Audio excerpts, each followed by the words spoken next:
And finally, Minnesota's winter is gone. I'm pretty excited about it. It's officially spring now, and actually I think it's a week after the declaration of spring, but all I know is it's been pretty nice weather, 70s, 80s high, and that's not really common for Minnesota. We're usually like the 50s, 60s type of state, but I don't care, it's great. I decided to answer some frequently asked questions this time and do a little FAQ with you guys. First one, even though I did a whole video kind of explaining this, I think it's one of my most popular videos about why I picked a Ninja 250. I guess I never really fully explained why I specifically picked the 250. The thing about it was all about price point, accessibility, resources I had at the time, and a couple of really well written articles about it online. If I could pick it again, would I get a 250 again? Probably not.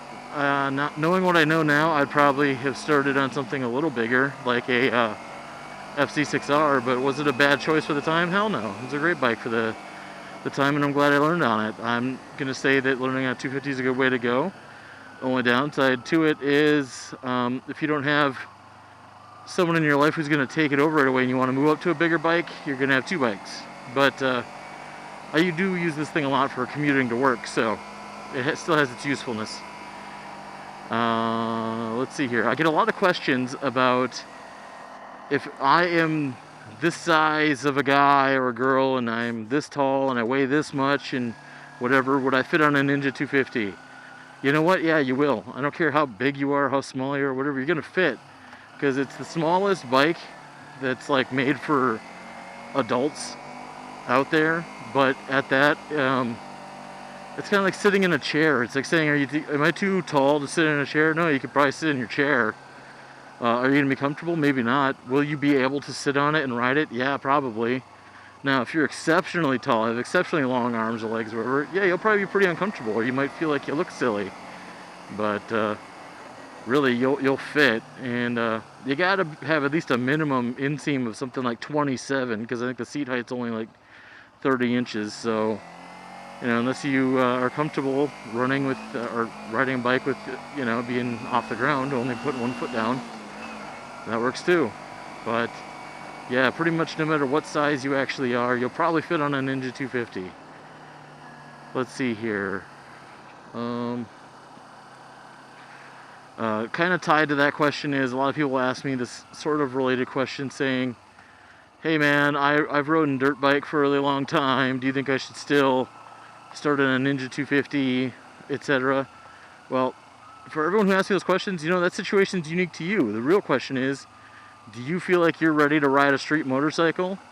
Are you trying to get into racing or something? Are you used to riding motorcycles fast? Because a lot of people who ask those questions are asking me if they're ready for, not like a Ninja 250, but if they're ready to step up to a CBR 600 or something.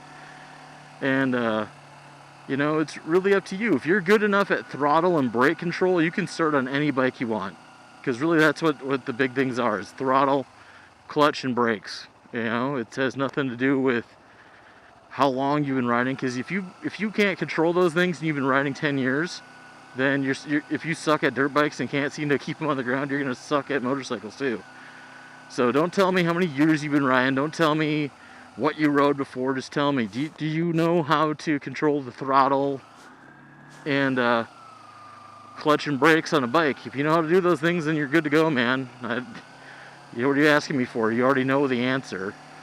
But yeah, basically, if you feel like you're ready to give it a whirl, just start slow. Don't be trying to get out there and see if you can max out the top speed on the bad boy the first day out.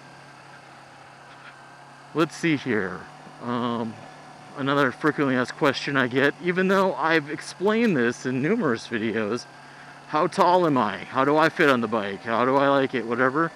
I like the bike just fine. I don't think it's too tall or too short for me or nothing. I think it fits just fine. I am 5'11", and around, my weight fluctuates, but between 220, 240 pounds. I'm a bigger guy, and well, not like super huge, but you know, it works just fine for me, and that's why I say it'll work just fine for you too, unless you're exceptionally tall or something. Where am I? People sometimes ask, you know, man, do you live in a sweet area for bikes? There's like no traffic or whatever. Well, that's kind of a dual-edged thing. It kind of sucks because part of the reason why people like to ride motorcycle, or at least when they want to ride a sport bike or something, is they want people to see them on their bike. They want to see other bikers and all this stuff. Around here, all I ever see is Harleys, which are not the most friendly bikes to sport bikers. And, you know, it's kind of slim pickings for the sport bike world out here. So yeah, it's nice having open roads and stuff, but you don't get that bike camaraderie stuff at all. As far as where this location is, I've said it numerous times, and I believe I've actually even put it on my channel a couple times, but I live in southwest Minnesota. That's all the more specific I really want to get about it. I'm 2 hours from Minneapolis, I'm 2 hours from Sioux Falls, 2 hours from Mankato, and about an hour and a half from St. Cloud.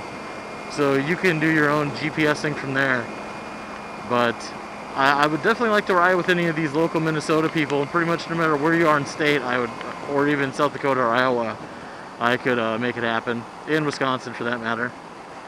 So just send me a message and we can get specific. But you know,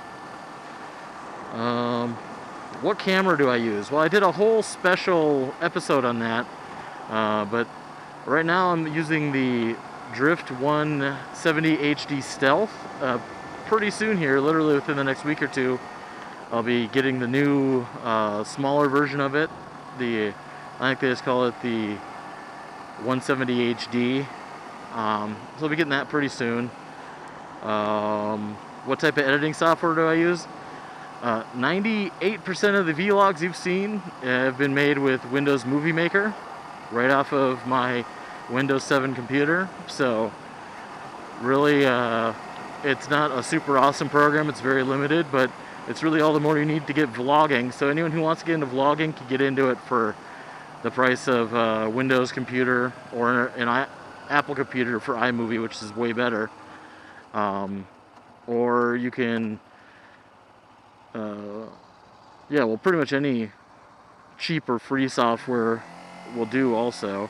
You're just trying to get the video off your camera to the computer. Whoops, accidental neutral. And one of the cameras I recommend would be this, or you can get the GoPro. The only problem with the GoPro is it doesn't have the external mic set up. Or you can get a Contour HD, but I don't really like that camera either. So just get yourself a Drift 170 HD and get yourself any basic program you can get started. What I use for editing, like those special effect shots and stuff, I use Adobe After Effects and Adobe Premiere CS5. So those are more advanced programs, and they're not nearly as quick and easy to use as this is for just, you know, putting out vlogs. What else? I guess that's about it for the FAQ. Covered all my basics. If you guys have any more questions, feel free to send me an email or leave a comment. But until then, I'll talk to you later. This is Johnny No Skills.